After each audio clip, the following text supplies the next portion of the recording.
Good morning दोस्तों। हमारा topic चल रहा था लेखांकन।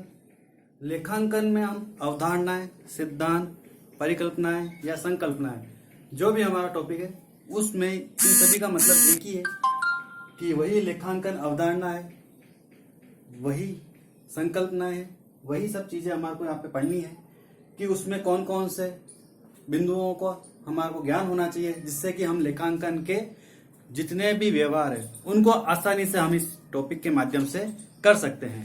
तो आज हम अवधारणा संबंधित कुछ महत्वपूर्ण बातों का अध्ययन करेंगे, जिसमें हमने कुछ बातें अपन ने पिछली क्लास में कर ली थी, जिसमें अपन ने व्यापारिक इकाई में क्या होता है, हमने माना था कि व्यापारिक इकाई में व्यापार और व्यापार का स्वामी दोनों अलग अलग होते हैं। तो इसी को हमने पृथक अस्तित्व की अवधारणा के तहत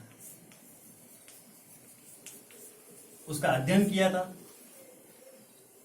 फिर उसके बाद में हमने जितने भी व्यवहार जो लेखांकन में और जो व्यापारिक संस्थाओं में किए जाते हैं उनको मुद्रा के रूप में कैसे व्यक्त किया जा सकता है, वह अगर मुद्रा के रूप में है तो हम उन्हें इस अवधारणा के तहत उनका यूज में करेंगे।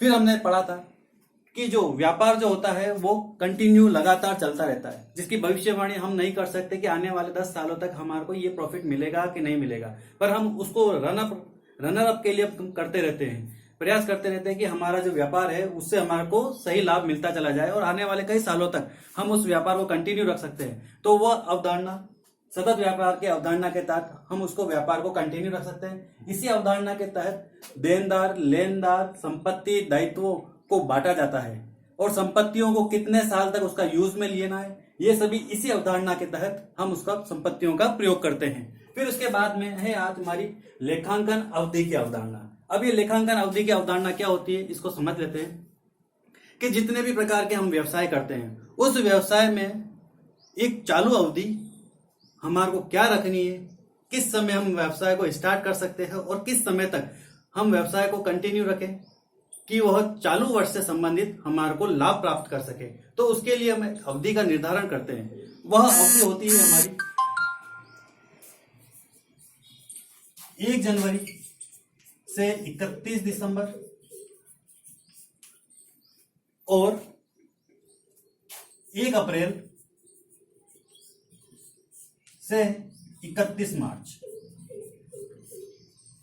हम इन्हीं अवधियों की सहायता से व्यापार करते हैं कि 1 जनवरी से लेकर के 31 दिसंबर पूरे 12 महीने में हमने व्यापार जो किया है, जो व्यवहार किए हैं, जो घटनाएं हमने घटित करी है व्यापार से संबंधित, उस घटनाओं के करने के कारण हमारे को कितना प्रॉफिट मिला है, कितना लॉस मिला है, तो उसके लिए एक वर्ष डिसाइड किया जा सकता है। और अपने लेखा मानक के अनुसार 1 अप्रैल से अपन 31 मार्च का प्रयोग करते हैं इस लेखा अवधि के दौरान। इसी लेखा अवधि के दौरान हमने जो भी व्यवहार करते हैं, व्यापार की शुरुआत करते हैं, व्यापार का वर्ष के दौरान हमारे को क्या लाभ मिला है, क्या हानि मिली है, और हमारे जितने भी उपयोगकर्ता है उन उपयोगकर्ताओं को इस साल के अकॉर्डिंग हमारे को कितना लाभ मिल चुका है, गत वर्ष के अकॉर्डिंग हम इतना लाभ कमा चुके हैं, या आने वाले वर्ष में हमारे को क्या लक्ष्य हासिल करना है, उसका निर्धारण हम इसी अवधारणा के तहत, जिसे हम लेखांकन अवधि की अवधारणा, इसके अनुरूप हम एक समय निर्धारित करके उस लेखांकन क्रियाओं का परिपालन या संपूर्ण रूप से कर सकते हैं। उसके बाद में हमारी लेखांकन अवधारणा आ रही है लागत लेखांकन अवधारणा। लागत का मतलब क्या होता है?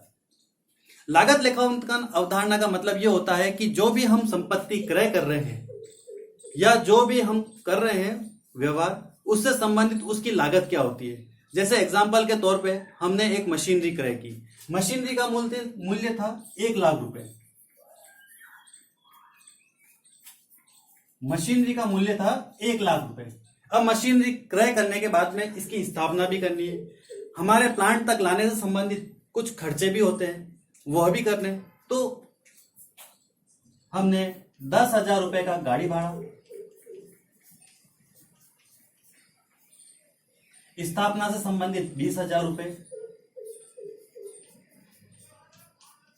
जो भी व्यय के हैं, इन व्ययों को जब हम जोड़ देते हैं तो हमारी आ जाती है कुल लागत।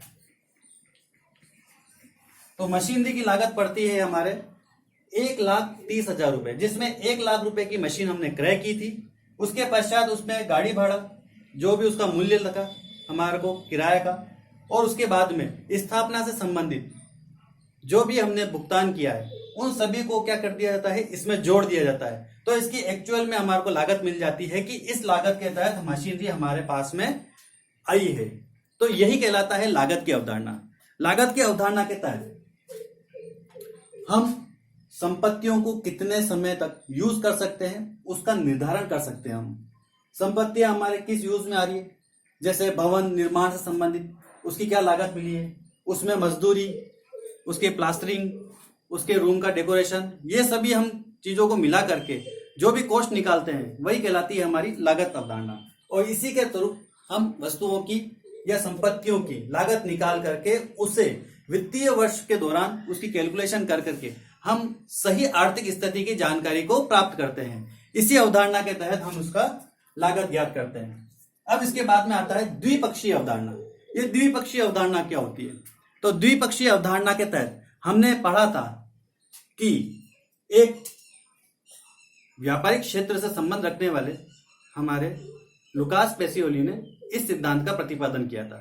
यह वही सिद्धांत है जो दोहरा लेखा प्रणाली पर आधारित था। यही है हमारी द्विपक्षीय अवधारणा। द्विपक्षीय अवधारणा के तहत हम यह कह सकते हैं कि व्यापार की जब स्थापना होती है तो 1 लाख रुपए से नकद से व्यापार प्रारंभ किया। 1 लाख रुपए नकद से व्यापार प्रारंभ किया। अब 1 लाख रुपए नकद से व्यापार प्रारंभ करते हैं तो इसमें 2 पक्ष बनते हैं। एक पक्ष होता है संपत्ति का,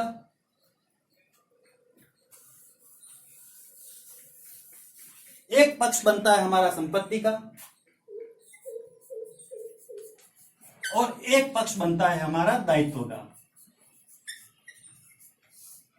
इस संपत्ति और दायित्व पक्ष को हम मानते हैं A बराबर C प्लस L के तहत। इस A बराबर C प्लस L के तहत हम मानते हैं तो A हमारी हो जाती है एसेट्स, C हो जाती है हमारी कैपिटल, और L हो जाती है हमारी उस समय की जितने भी लायबिलिटीज है।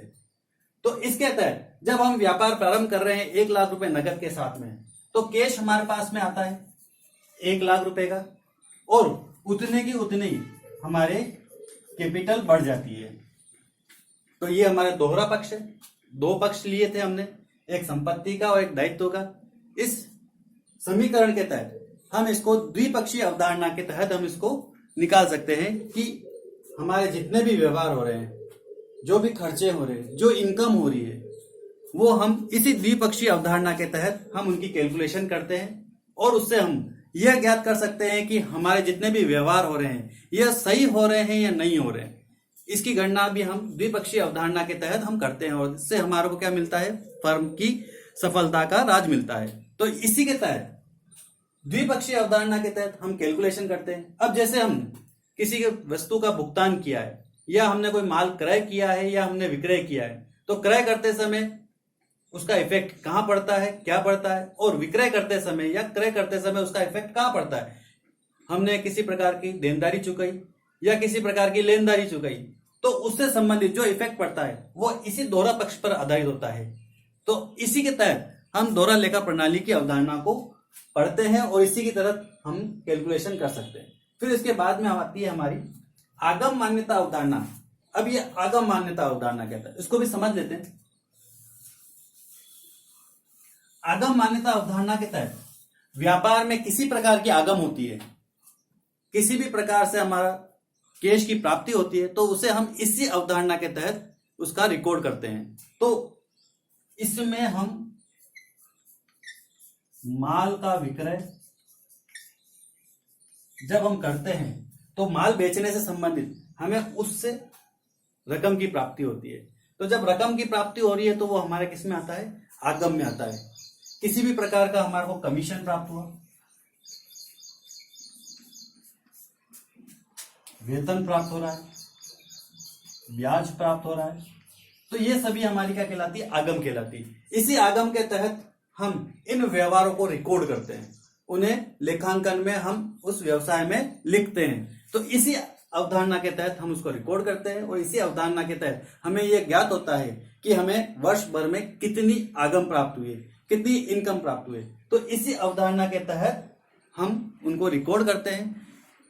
ये अवधारणाएं हमारे को व्यवसाय को व्यवस्थित रूप से चलाने में मदद करती है।